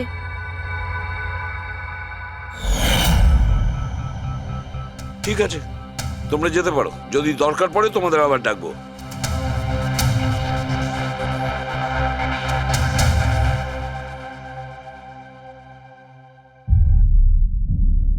কি মনে হচ্ছে?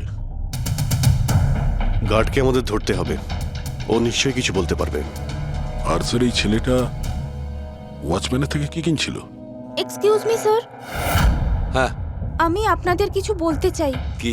হয়তো আপনাদের এটা শুনে একটু আশ্চর্য লাগবে, কিন্তু আমি আগে থেকেই জানতাম যে আর্থ মারা গেছে। কি? ও মারা গেছে এটা তোমার কেন মনে হয়েছিল? দ্যাট আই ডোন্ট নো, এটা একটা গাট ফিলিং। আমি আগে থেকেই জানতাম যে ব্যাস আর্থ আর বেঁচে নেই। আর কি কারণ আপনার এই গাট ফিলিং এর? কারণ আছে স্যার, এই দেখুন ফেসবুকে আর্থের প্রোফাইল, এই সমস্ত পিকচার্স আর পোস্টস। কিন্তু 12 অগস্টের পর ও যেটা পোস্ট করেছিল তাতে আমি কমেন্টস করেছিলাম, কিন্তু ও কোনো রিপ্লাই করেনি। রিপ্লাই দেয়নি মানে আপনি ধরে নিলেন যে ও মারা গেছে? আই নো ইটস উইয়ার্ড, কিন্তু আর্থ আমার সমস্ত কমেন্টে রিপ্লাই করতো, এমনকি ঘুমানোর আগেও গুড নাইট মেসেজ পাঠাতো। কিন্তু 12 অগস্টে আমি সেই মেসেজও পাইনি। নো অফেন্স, তোমায় একটা পার্সোনাল প্রশ্ন করব। তোমার আর ওর মধ্যে কি কোনো রিলেশনশিপ ছিল? না, এরকম তো কিছু ছিল না, কিন্তু আমাদের রিলেশনশিপ বন্ধুত্বের থেকে অনেক বেশি ছিল। তার মানে আপনার মনে হচ্ছিল যে 12ই আগস্টের পরে ওর প্রোফাইলে ওর সমস্ত ছবিগুলো অন্য কেউ দিচ্ছিল? হতে পারে। না না, এটা কিভাবে হয়? আমরা তো মোবাইল কোম্পানির সঙ্গে ক্রস চেকও করিয়েছি। ও কটা ছবি তুলেছে, কোথা থেকে তুলেছে, আর কিভাবে তুলেছে, কখন পাঠিয়েছে, সব ক্রস চেক করেছি আমরা। সব তো ঠিকই ছিল। এক্স্যাক্টলি। মোবাইল কিছুক্ষণের জন্য অন হতো, কিন্তু লোকেশন সেটাই ছিল যেখান থেকে ও ছবি পোস্ট করতো। আমি জানি যে আপনারা কি ভাবছেন, যে আমি এসব পাগলের মতো কি উল্টোপাল্টা বলছি, কিন্তু আমার মন জানে আর্থ কোথাও যায়নি। ইনফ্যাক্ট ও কলেজ থেকে বাইরেও যায়নি।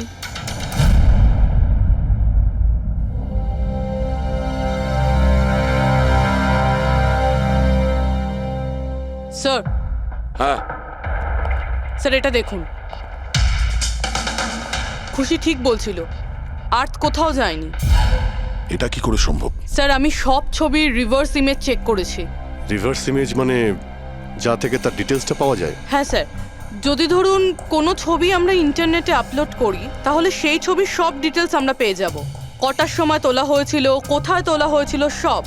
আর যদি ওই ছবি কেউ কোনো এডিট করতে চায় বা ট্যাম্পারিং করতে চায়, তাহলে আমরা অরিজিনাল ফটোটাও কি আছে সেটা বুঝে যাব।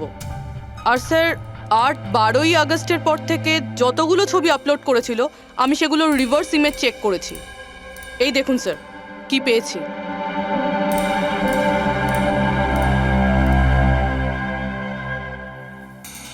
ছবি তো একই, সেম লোকেশন, সেম টাইম, শুধু ওর জায়গায় অন্য কেউ দাঁড়িয়ে আছে।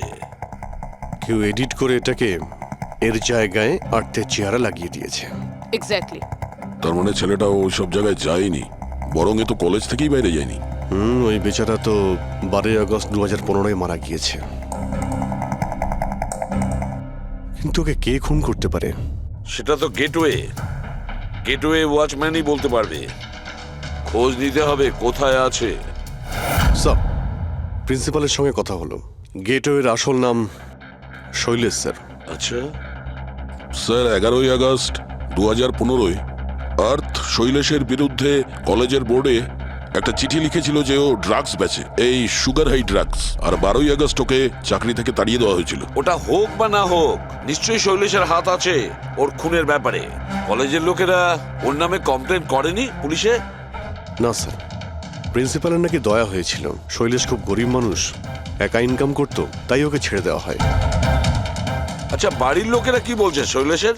শৈলেশের বাড়ির লোক এখান থেকে 600 কিলোমিটার দূরে একটা গ্রামে থাকে। শৈলেশের সাথে তো ওদের 2 বছর কোনো যোগাযোগই নেই। ওরা তো নিজেরাই ওকে খুঁজছে। কিন্তু ওর বাড়ির লোক জানতে পেরে গেছিল যে শৈলেশ ড্রাগ বিক্রি করে। তো ওরা এটা ভেবে নিয়েছে ওকে হয়তো পুলিশে ধরে নিয়েছে আর জেলে পড়ে রয়েছে। এ কিরকম ফ্যামিলি? খোঁজার একবার চেষ্টাও করেনি? এই শৈলেশ 2 বছর ধরে নিখোঁজ। একবারও বাড়ির লোককেও ফোনও করেনি। চাকরি থেকে তাড়িয়ে দিয়েছিল আর 2 বছর ধরে বাড়ি যায়নি? তাহলে গেল কোথায়? দয়া, আমি জানি শৈলেশ কোথায় আছে।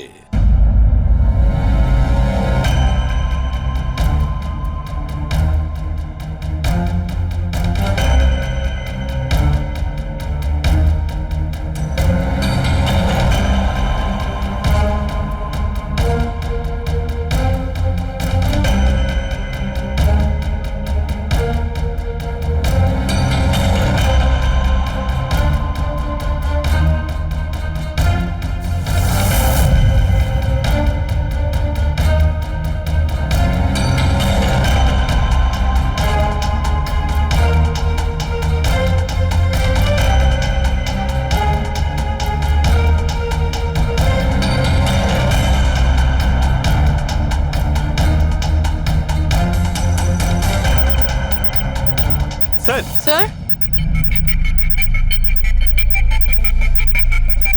স্যার পেয়ে গেছি। এই দেখুন।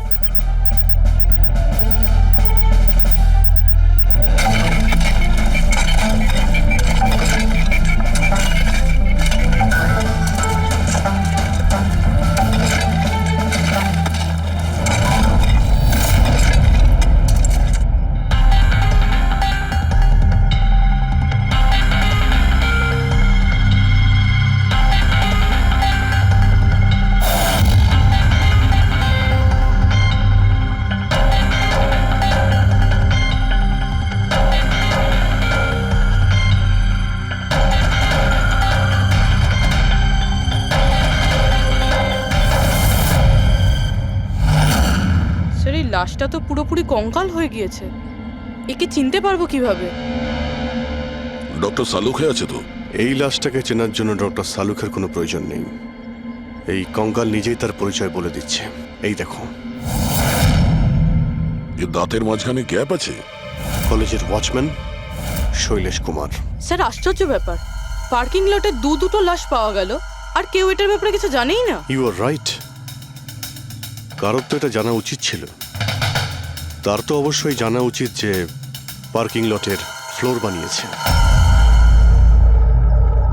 কলেজের কম্পাউন্ডের মধ্যে দুটো লাশের কঙ্কাল পাওয়া গেছে, আর আপনারা কিছু জানেনই না। কি না স্যার? আচ্ছা, যে পার্কিং লটের যে কাজ হয়েছে এখানে, মানে এই মেঝে বা এই সব কিছু, এগুলো কবে হয়েছিল কিছু বলতে পারবেন?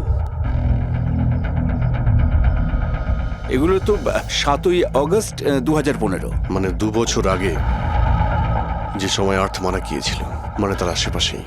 মানে যেই এই কংক্রিটের কাজটা বা মাটি ভরার কাজটা করেছে, ও জানতো যে ও দুটো লাশের ওপর মাটি ফেলছে। হ্যাঁ, এই সমস্ত কাজ এখানে কে করেছিল? রাম আদর্শ, আমাদের কলেজের কন্ট্রাক্টর। এসব কাজ ওই করে থাকে। ওই কন্ট্রাক্টর যে অফিসের পেন্টিং করেছিল? আগে হ্যাঁ, এই পার্কিং লট আর মাটি ঢালার কাজ ওই করেছে স্যার।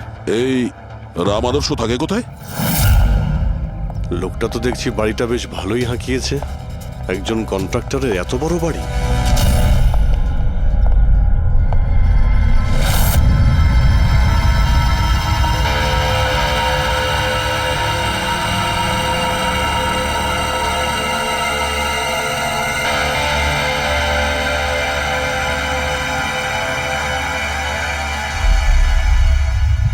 আচ্ছা দাদা, এটা কি করে হলো?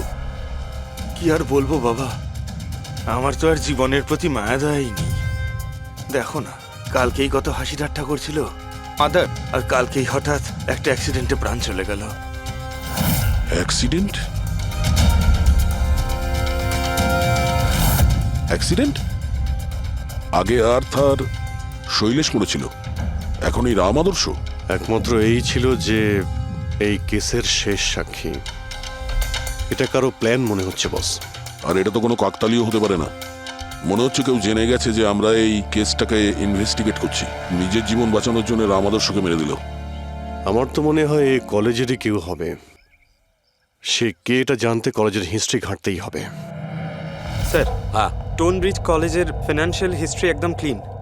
টাকা বা ডোনেশনের ক্ষেত্রে কোনো ঘাপলা নেই। স্যার এই আর্টিকেলটা পেয়েছি। 3 আগস্ট 2015-তে একে স্টোনব্রিজ কলেজের কেমিস্ট্রি ল্যাবে স্টুডেন্টদের ওপর একটা আজব সাইড এফেক্ট হয়েছিল। সবাই অজ্ঞান হয়ে গিয়েছিল। মনে হয় কোনো কেমিক্যাল রিয়াকশন ছিল। এটা কি ধরনের কেমিক্যাল? স্যার, ওটা তো অথরিটিসও জানতে পারেনি। সবাই এটাই মেনে নিয়েছিল যে কোনো একটা স্টুডেন্ট হয়তো দুটো কেমিক্যালকে একসাথে মিলিয়ে ফেলেছিল। কেমিক্যাল রিঅ্যাকশনের এত স্ট্রং এফেক্ট যে সেটা পুরো ল্যাবে ছড়িয়ে পড়ে। হতে পারে অভিজিৎ, কিছু কিছু কেমিক্যালের খুব স্ট্রং রিয়াকশন হয়, যেমন হচ্ছে নেনথানাইট। বস, আমি ওর কেমিক্যাল জার্নাল দেখেছি। ওখানে একটা অদ্ভুত জিনিস দেখেছিলাম।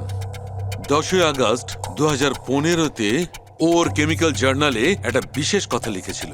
কি? আর্থ কেমিক্যাল ল্যাবে সুগার হাই ড্রাগের টেস্টিং করে ওর কেমিক্যাল ফর্মুলা বের করে লিখেছিল সুগার হাই, যাকে কেমিক্যাল ভাষাতে নেনথানাইনও বলে। এটা একটা বিশেষ ধরনের ড্রাগ, যেটা একটা অদ্ভুত নেশা সৃষ্টি করে। কিন্তু এই আর্থ সুগার হাই এর টেস্টিং করছিল কেন? 1 মিনিট, এগুলো আমরা নোট করি। 3 আগস্ট 2015 স্টোনব্রিজ কলেজের স্টুডেন্টরা অজ্ঞান হয়ে গিয়েছিল। 6 আগস্ট 6 তারিখ খুশি আর্থকে শৈলেশের সঙ্গে সুগার হাই ড্রাগ কিনতে দেখে ফেলেছে। 7ই আগস্ট কলেজের পার্কিং লট তৈরি হয়, কনস্ট্রাকশন শুরু হয়।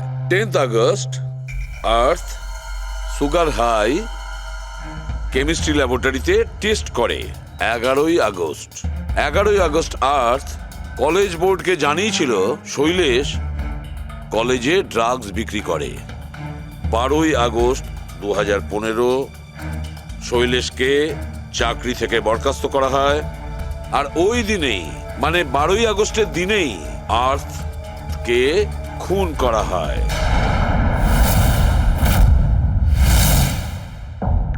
হয়ে গেছে? কি বুঝতে পারলে? স্যার এতে পুরো গল্পটাই বোঝা যাচ্ছে। এমন কেউ ছিল যে কেমিস্ট্রি ল্যাবেই সুগার হাই ড্রাগস বানাতো। তোমার এরকম কেন মনে হচ্ছে? তাহলে আন্দাজে বলছি না, কনফার্ম কলেজের মধ্যে কেউ তো একজন ছিল যে সুগার হাই ড্রাগস বানাতো। আর সেটাও রাতে, যখন কেউ থাকতো না। আর তার সঙ্গ দিচ্ছিল কলেজের ওয়াচম্যান শৈলেশ। আর সেই ড্রাগসই শৈলেশ কলেজের স্টুডেন্টদের বেচতো। সেই কারণেই 3 তারিখে স্টুডেন্টস ল্যাবে অজ্ঞান হয়ে গেছিল স্যার। তার আগের রাতে ড্রাগস বানানোর পরে ওরা ওই জিনিসপত্রগুলো ঠিকমতো পরিষ্কার করেনি, সেই কারণেই হয়তো একটা স্ট্রং কেমিক্যাল রিয়াকশন হয়েছিল। এবারে বুঝতে পেরেছো? সেটা তো বুঝলাম, কিন্তু ভাই আমাকে একটা কথা বলো, আর্থের সন্দেহ কেন হয়েছিল? কারণ স্যার ও ল্যাবে অ্যাসিস্ট্যান্টের কাজ করতো। ও হয়তো দেখেছে স্টোর রুম থেকে কেমিক্যাল আর জিনিসপত্র সরে যাচ্ছে, তখন ওর সন্দেহ হয়। আর যখন এই কেমিক্যাল রিয়াকশনটা হলো, আর তখন ওর বিশ্বাস হয়ে গেল কেউ ল্যাবের ব্যবহার করছে ড্রাগ বানানোর জন্য।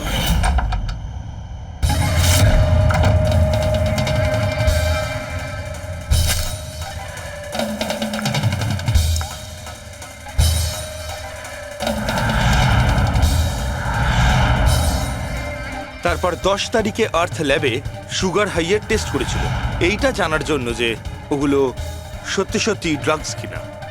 তারপর টেস্টের পরে টেস্টের সমস্ত ডিটেল ও একটা রিপোর্টে লিখে নিল।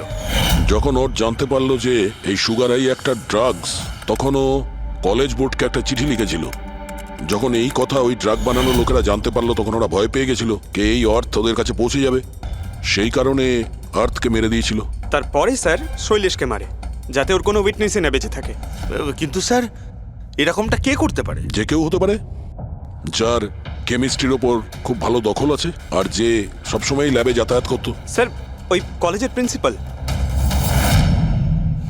উনি তো শৈলেশকেও পুলিশের কাছে দেননি। কেমিস্ট্রির নলেজ তো লোকেশ, তুষার আর বীরেরও রয়েছে। হায়ার স্টাডির জন্য ওরা বড় বড় ইনস্টিটিউটেও গিয়েছিল, তাও সেটা স্টুডেন্ট লোন বা স্কলারশিপ ছাড়া। এত টাকা পেলো কোথা থেকে ওরা? স্যার হতে পারে তার মা বাবা দিয়েছে, বা এমনও হতে পারে কোনো বেআইনি কাজ করেছে টাকার জন্য। যে কেউ হতে পারে, এদের মধ্যে কেউ বা বাইরের কেউ, কাউকে ভরসা করা যায় না। একটা কথা, এই আপনাদের এই খুশির ওপর ভরসা আছে স্যার? কেন দয়া? মানে যদি এই খুশি ভরসা করার মতন হয়, তাহলে আমার কাছে একটা প্ল্যান আছে। কিরকম প্ল্যান? আর্থ, শৈলেশ আর রাম আদর্শ তিনজনেই মারা গেছে, আর তোমার ষড়যন্ত্র আমি সব জানি। আর যদি তুমি চাও যে এটা গোপন থাকুক, তাহলে আজকে কলেজের পার্কিং লটে 1 কোটি টাকা নিয়ে চলে এসো। এই মেল পড়ে খুনি খুব ঘাবড়ে যাবে, এটা মনে করে যে কেউ তো আছে যে ওর আসল ব্যাপারটা জানে। স্যার আই এম শিওর আজ রাতেও নিশ্চয়ই আসবে। আর উইটনেসকে মারার চেষ্টাও করবে। তাই তো আমি বলছি স্যার, এসব কিছুর জন্য খুশির জীবনের রিস্ক নেওয়া কি ঠিক হবে? যদি অচেনা কাউকে দেখে খুনি ওখানে না আসে। আর আমাদের এমন কাউকে চাই যে ওই কলেজেই পড়ে, আর যাকে দেখে ওর মনে হয় যে হ্যাঁ এ হয়তো ওর আসল ব্যাপারটা জানে। খুশি, তুমি একদম ভয় পাবে না, আমাদের টিম ওখানে থাকবে। ওকে, কিচ্ছু হবে না তোমার। এটা জিপিএস মাইক্রোচিপ, তুমি এটা তোমার কাছে রাখবে, আমরা তোমাকে ট্র্যাক করতে থাকবো।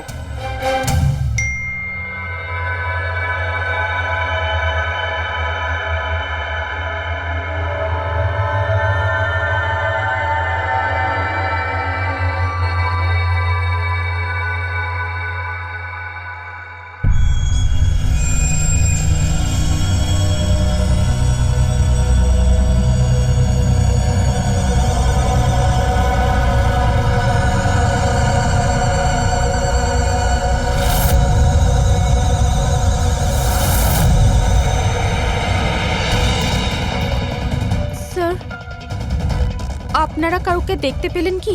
না, এখনো পর্যন্ত না। ঘাবড়িও না, তুমি শুধু অ্যালার্ট থেকো ব্যাস। তুমি একদম ভয় পাবে না, আমরা তোমার আশেপাশেই আছি, বুঝেছো? ওকে ওকে স্যার।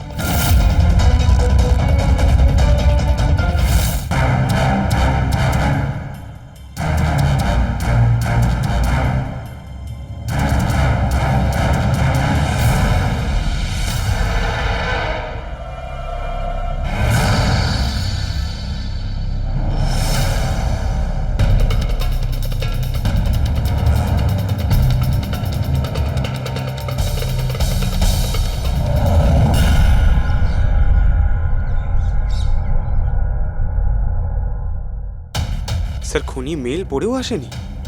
আরে পঙ্কজ, হতে পারে সে মেলটা দেখেইনি। বা এটা হতে পারে যাদের আমরা মেল করেছিলাম এদের মধ্যে কেউ খুনি নয়। খুশি, তুমি অনেকটা টায়ার্ড হয়ে গেছো, যাও তুমি ঘরে গিয়ে rest now. And thanks for everything. যদি কোনো জিনিসের প্রয়োজন হয় আমাদের ফোন করো, ওকে?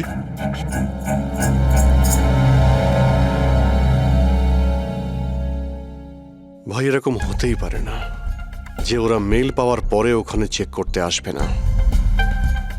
রবি, লোকেশনটা ভালো করে চেক করো যেখানে খুশি ছিল, তার আশপাশে আর কে কে ছিল।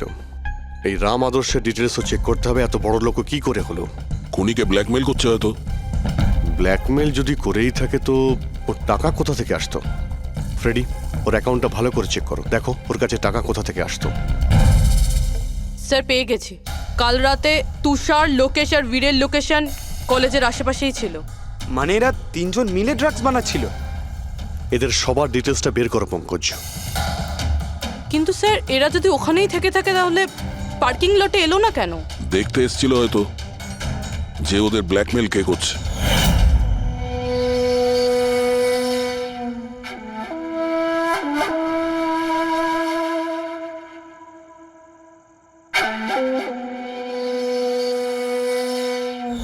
আর ওরা হয়তো খুশিকে দেখে ফেলেছে, ওকে কেউ মেরে ফেলতে পারে। ফোন করো ওকে।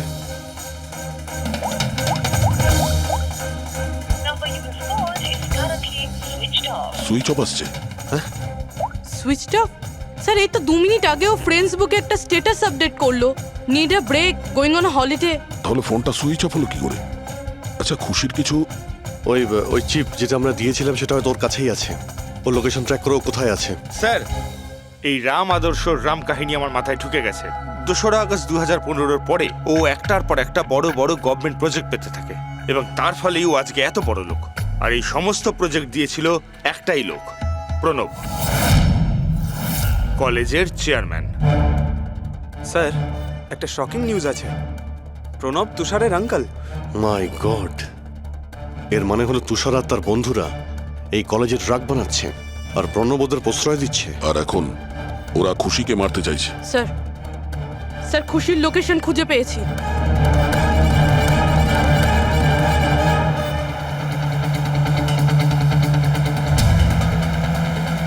খুশি এখন কোথায় আছে? স্যার কোনো একটা আন্ডার কনস্ট্রাকশন সাইটে গিয়ে আটকে গেছে।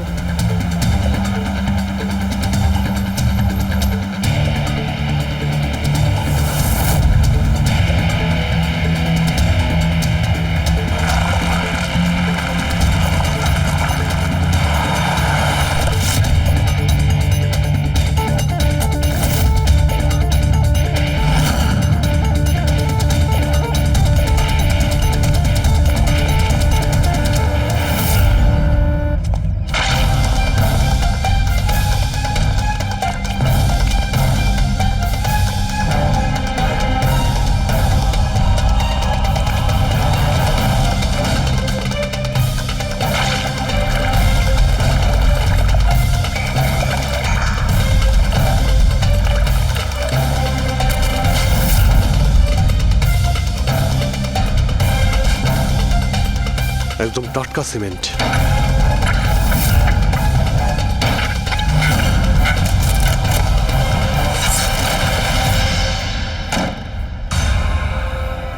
খুশি?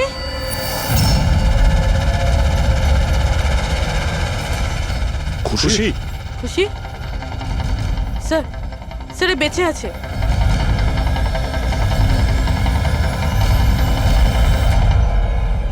খুশি?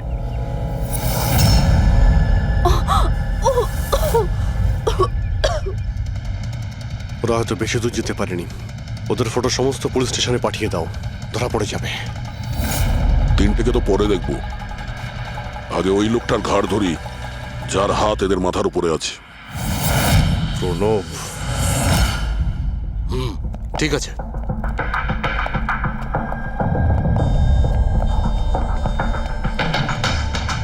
আপনারা আগে হ্যাঁ, ওই দিন তো আপনিই বলেছিলেন যদি কোনোদিন কোনো প্রবলেম হয় আপনার কাছে চলে আসতে। হ্যাঁ, অফকোর্স আই রিমেম্বার। প্লিজ আমাকে বলুন আপনাদের কিভাবে সাহায্য করতে পারি। না ঠিক আছে, আমরা এখানে কিছু জিজ্ঞাসা করতে আসিনি। একটা ব্যাড নিউজ দিতে এসেছি। Bad news? আগে হ্যাঁ, ওই মেয়েটা আছে না, খুশি, ও বেঁচে গেছে। খুশি? কে খুশি? চিনি না আমি। কি বলছেন আপনি? আপনি এত নার্ভাস হচ্ছেন কেন? আপনার শরীর ঠিক আছে তো? কিছু ওষুধ টষুধ খাবেন নাকি? নাকি আপনার স্মৃতিশক্তি ঠিক করার জন্য আপনাকে কোন ওষুধ খাওয়াতে হবে?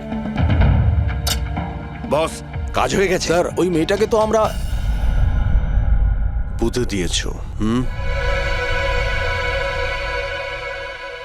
যেভাবে আর্তা শৈলেশকে পুঁতে দিয়েছিলে।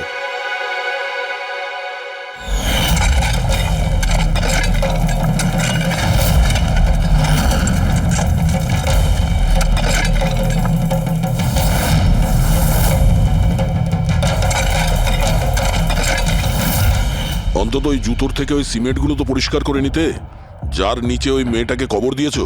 হ্যাঁ, আর ওকে আমরা বাঁচিয়েও নিয়েছি। বলুন প্রণব বাবু, কিছু বলবেন আপনি? আমি অনেক টাকা কামাতে চেয়েছিলাম, আর তার জন্য সব থেকে সহজ উপায় ছিল ড্রাগস। আর আজকালকার ছেলে মেয়েদের এই নেশা করতে বেশি সময় লাগে না। আর তারপর আমি ড্রাগস বাইরে থেকে নিয়ে এসে আমার স্টুডেন্টদের বিক্রি করতে চাইনি। এই জন্য আপনি নিজেই ড্রাগস বানানো শুরু করে দিলেন এই কলেজের ল্যাবে। আর ওগুলো বিক্রি করার দায়িত্ব দিয়ে দিলে ওয়াচম্যান শৈলেশকে। আর আর্থ যখন তোমার সত্যিটা জানতে পেরে যায়, তখন তুমি ওকে মেরে ফেলো। আর শৈলেশকেও মেরে দিয়েছেন, যাতে কোনো উইটনেস না থাকে। হ্যাঁ, তোমার কি মনে হলো আর্থের ফোনটাকে এখানে ওখানে পাঠিয়ে দিলেই পুলিশ বোকা বনে যাবে? হ্যাঁ, তোমাদের মধ্যে সেই মহান ব্যক্তিটি কে, যে আর্থের মোবাইল নিয়ে ভারত ভ্রমণ করতে বেরিয়েছিল? ও, সেটা তুমি ছিলে? হ্যাঁ, সোশ্যাল মিডিয়াতে ফটো আপলোড করার খুব শখ না তোমার? অনেক শহর তুমি ঘুরেছ, কিন্তু আসামি যতই ঘুরুক শেষে তাকে একটাই জায়গায় আসতে হয়, জেল। তোমরা তিনজন সেখানেই যাবে। আর খুব তাড়াতাড়ি তোমার ভাইপো তুষার আর তার দুজন সঙ্গী লোকেশ আর বীর, ওরা ওখানে চলে আসবে। হ্যাঁ,